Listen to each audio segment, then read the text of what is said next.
minus -4. Look at my signs. If you go wrong there, if you don't substitute in brackets, you're definitely going to get wrong answers.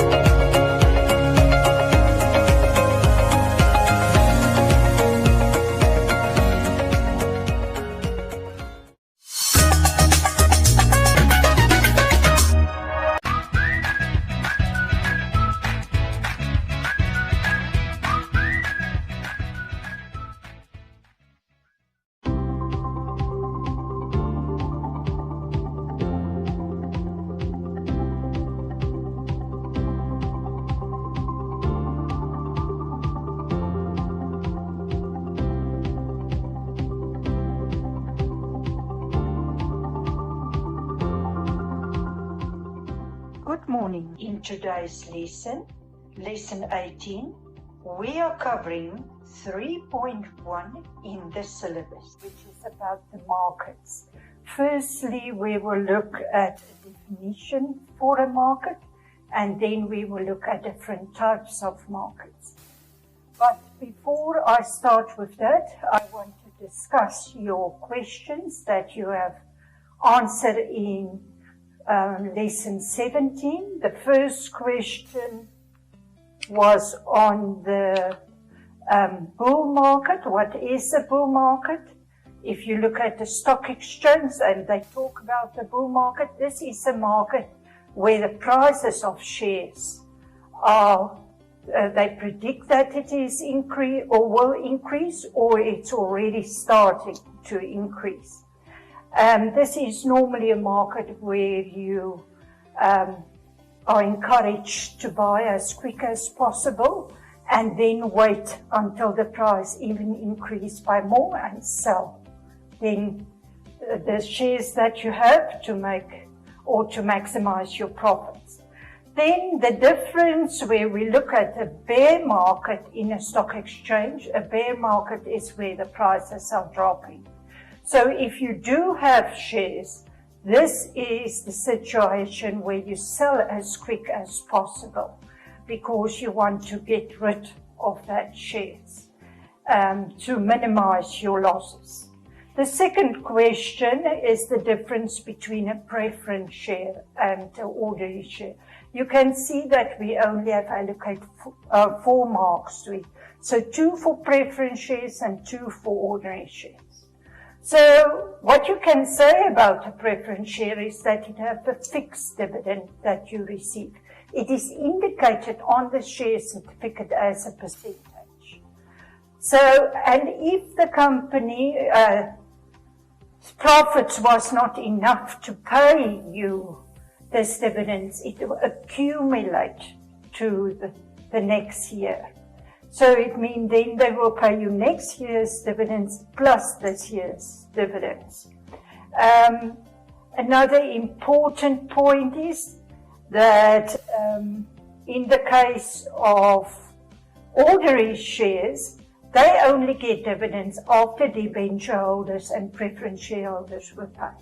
But the ordinary shareholder can vote, where a preference shareholder can't vote. But you can continue with this, and you can even answer a question on this up to 8 marks. So it is advisable that you do a little bit more research to be able to answer a question of 6 or 8 marks. Then if I ask you a question of what is speculation or a speculator, what is that? So that is a person that buys shares at a low price and sell it at a high price. That is his job. That is how he maximizes his profits. So you can, people that is speculators where we come to cattle, they buy up when the prices is low, like now on the market, and they sell it when the prices is high. And that's how they maximize their profits. So the last question I've asked you, what is a stockbroker? A stockbroker is a person that are registered at the stock exchange. And if you are interested to buy shares on any company that is listed on the stock exchange, You can only do it through a stockbroker.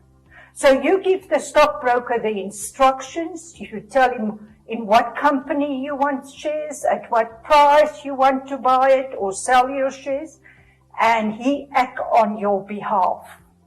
And for that, he earns a certain amount of commission according to the laws in the country that is set for stockbrokers. They all earn a certain percentage commission.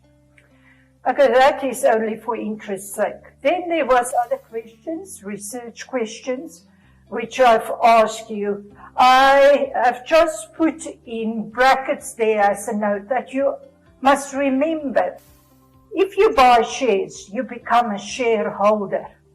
And the meaning of a shareholder is that you own part of that company. So the more shares you have, the bigger part of the company belongs to you. So taking that into consideration, and they ask you, what is the nominal price? So you know if you buy shares from a company, you get a share certificate. On the certificate, it indicates that you have bought, say in Namibia Breweries, share number 101 to 150. So that's your shares. But on that share certificate will be a price at which the shares were originally issued. And that price on your share certificate is the nominal price of that share. Then, if I ask you what is the market price, that is if you go to the newspaper or to the internet and you look at share prices and you look Namibia Breweries, you will see what is the price worth today. And that is the market price. That market price, in brackets, is determined by the demand for that shares and the supply for that shares. So at this time, Namibia Breweries is very profitable. Their exports to South Africa have increased by a lot, if you read the newspapers. So investors will be interested in buying shares from Namibia Breweries, because they know that the prospects of even achieving higher profits is very good. Okay, then we look at what dividends is. Yearly, you receive sometimes half yearly also. They pay preliminary dividends or final dividends, and that is a part of the profit that go to you. This dividends is determined on the amount of shares you have and the type of shares you have. So if I talk about a dividend, I talk about what part of the profits they pay you as an owner of, say, Namibia Breweries. Okay, and the last one is yields. In short, that is your return on your investment. So say, for example, you had invested 100,000 and your dividends were,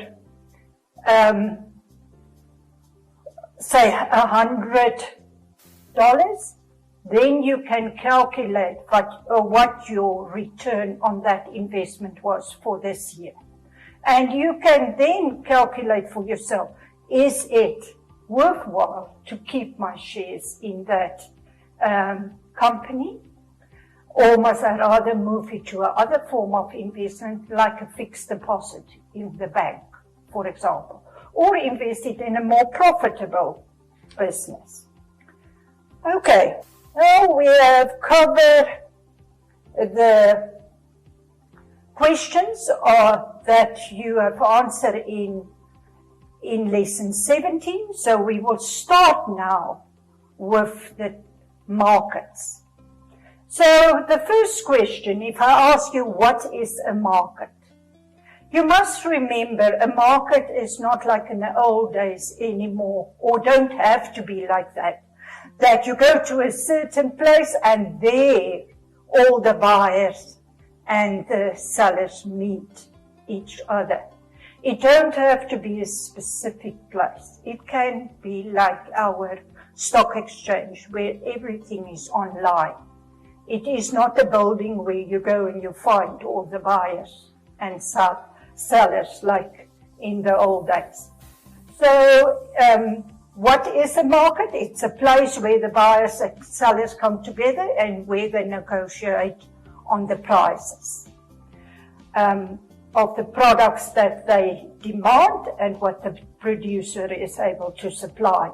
You get fruit markets or vegetable markets. As I've said, you get a stock exchange market where there's buyers and sellers of specific shares. You get a meat market. You get auctions where they sell cattle. That is also a place where the buyers and sellers come together. And that is a very good example in Namibia because we know about that. You get in towns in Istanbul, in Turkey, for example, spice markets. So there is lots of different markets. Also money markets. You remember when we have talked about the stock exchange or the exchange rate? You remember we have said that it also has to do with the demand and supply of a currency. So this is also found in a money market. Okay, then we have three types of market structures. The first one that we will discuss is a perfect competitive market structure. Then we also get a monopoly or a monopolistic market, and we get a monopolistic competitive market. Now you have seen all these markets, they are around you, you have experienced them. So as we discuss, you will pick up which of the businesses that you know, or the businesses that you know, how you can allocate them in one of these three markets. So we have perfect competitive market.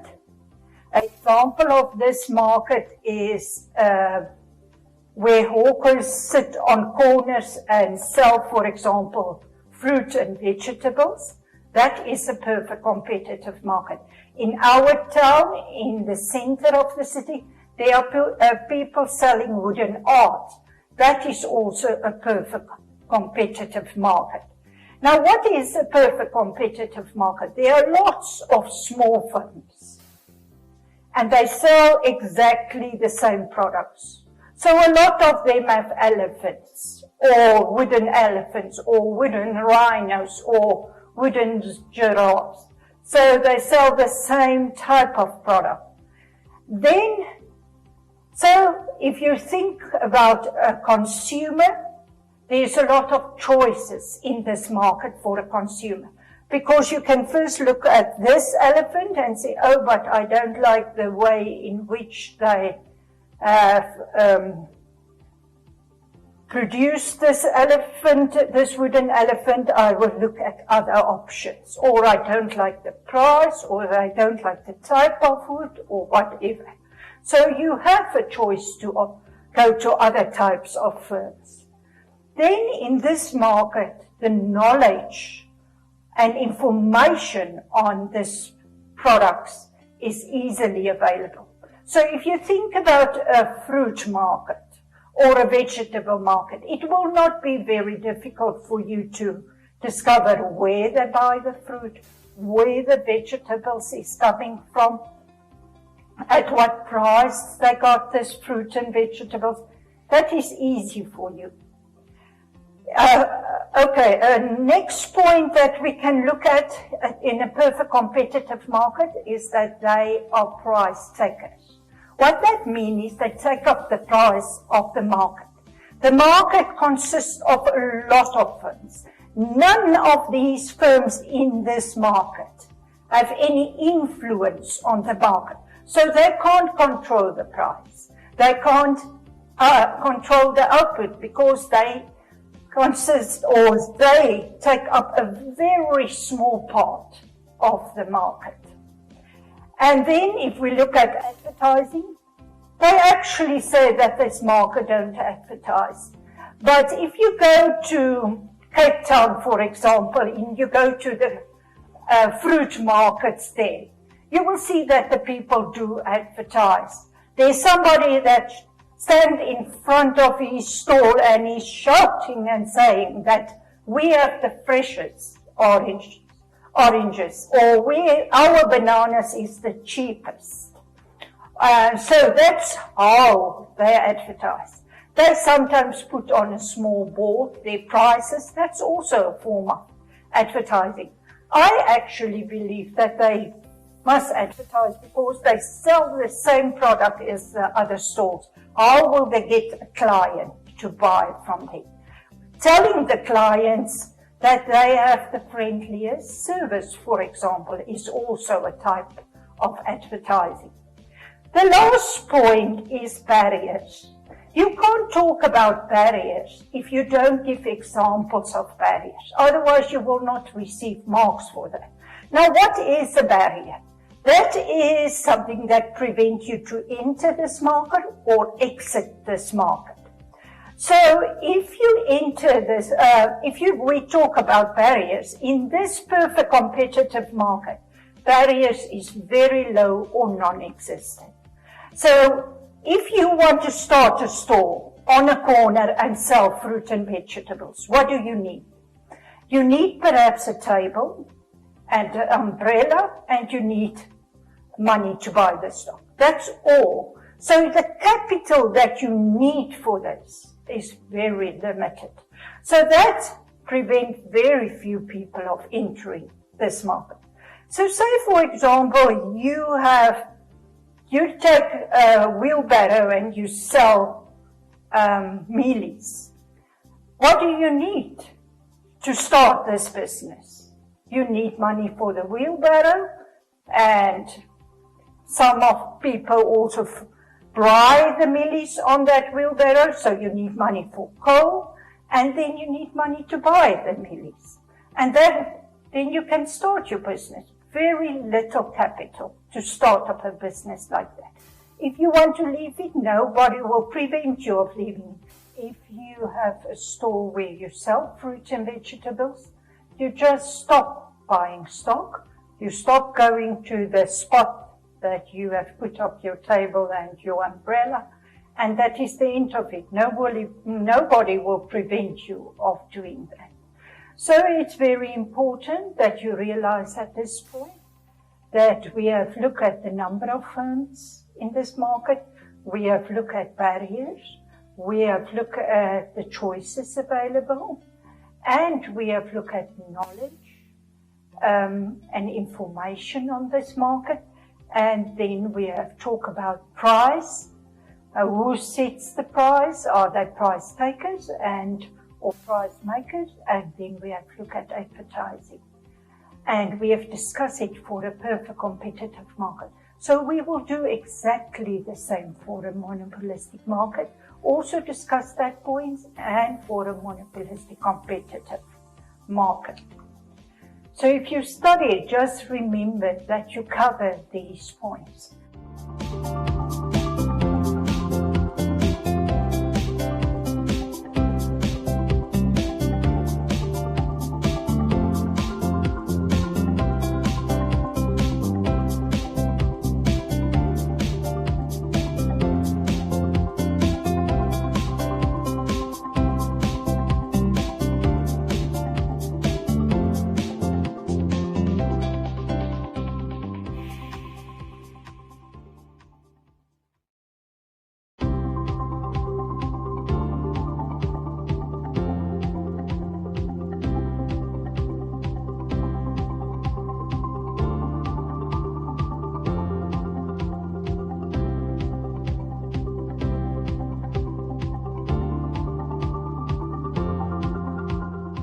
Okay, the next type of market is a monopoly or a monopolistic market.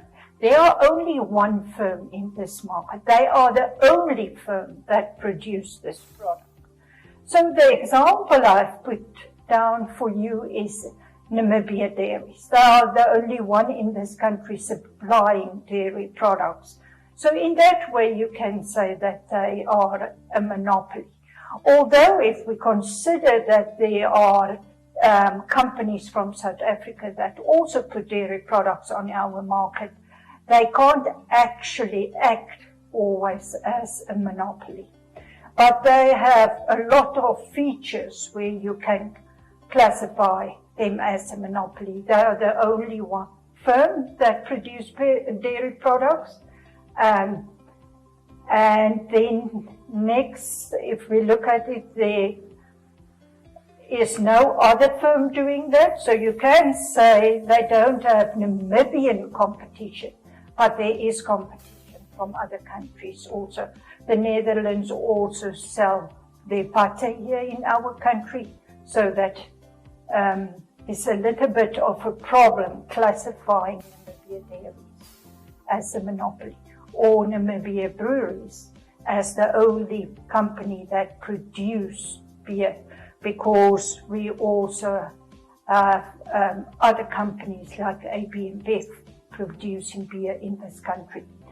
Okay, then if we look at choices, if there's only one firm producing dairy products, and there was no other firms that export dairy products to Namibia, then you will say, in that situation, the choice is also very limited.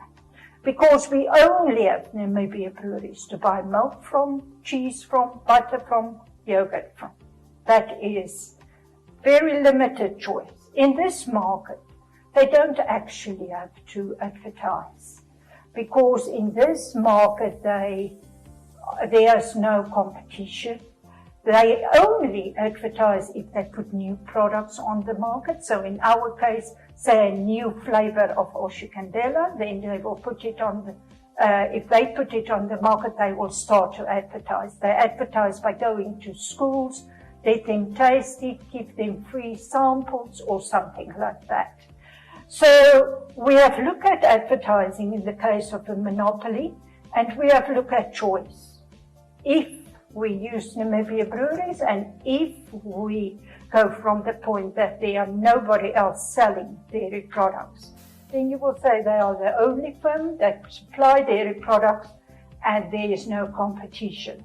So in this market, because of that, they are the price makers. They set the price.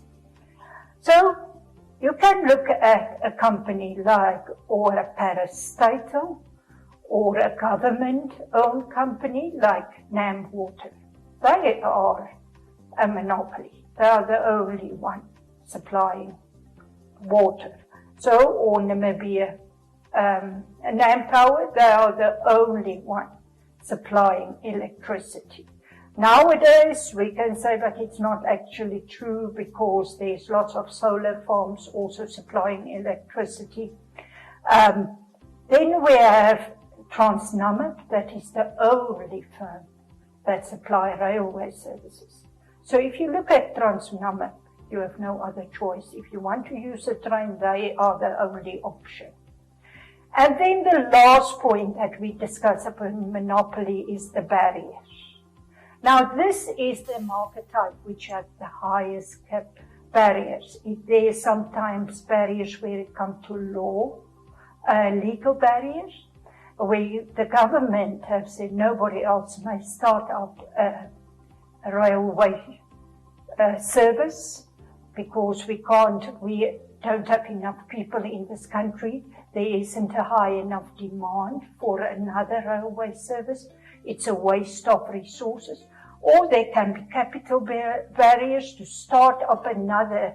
Namibia breweries will require lots and lots of capital, because Namibia breweries have factories all over the country, depots all over the country. They have lots of trucks, lots of fridges, for example, and for you that start up a new firm, it will be very difficult to overcome that capital barriers or that marketing barriers where it comes to the fridges and the type of advertising they can do, because they do advertising with actors from America.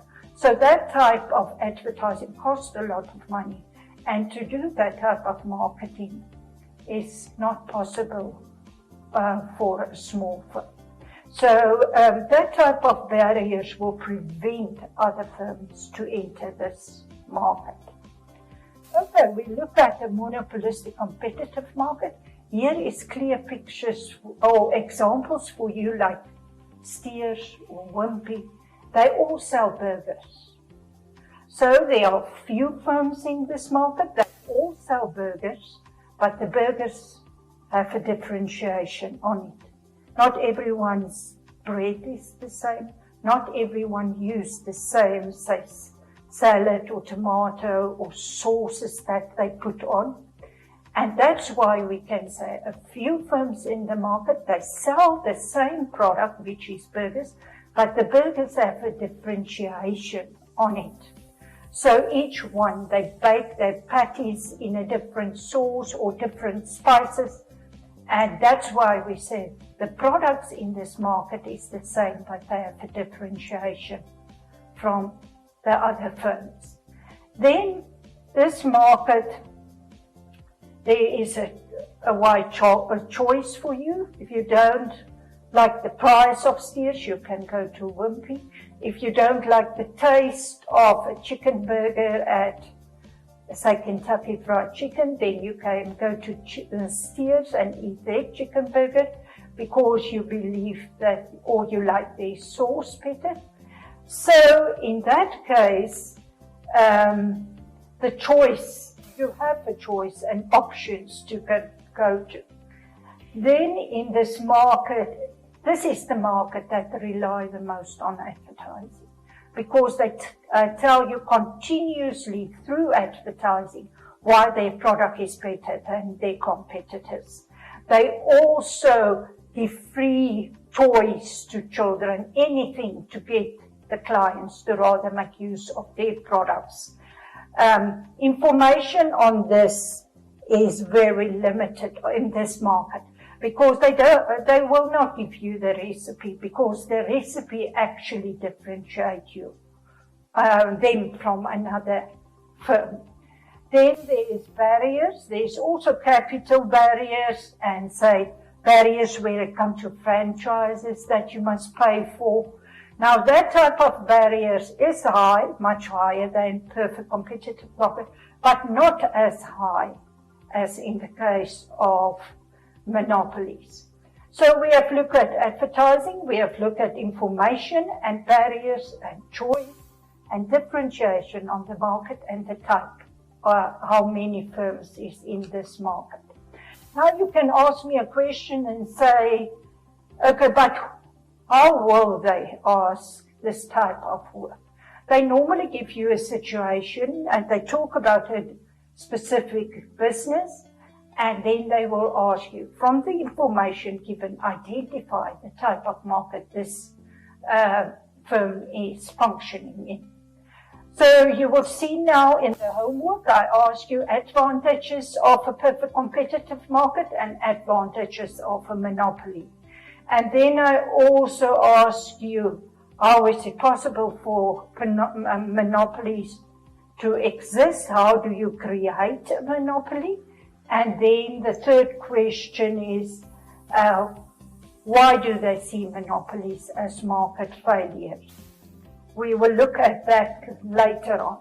Then I have exam questions for you here. An example of a firm in Windhoek that run in a perfect competitive market, and give reasons for your answer. And then the next question is a question on a poultry farm outside Windhoek. And if you look at this paragraph given to you, you must then identify in which type of market this poultry farm is functioning in.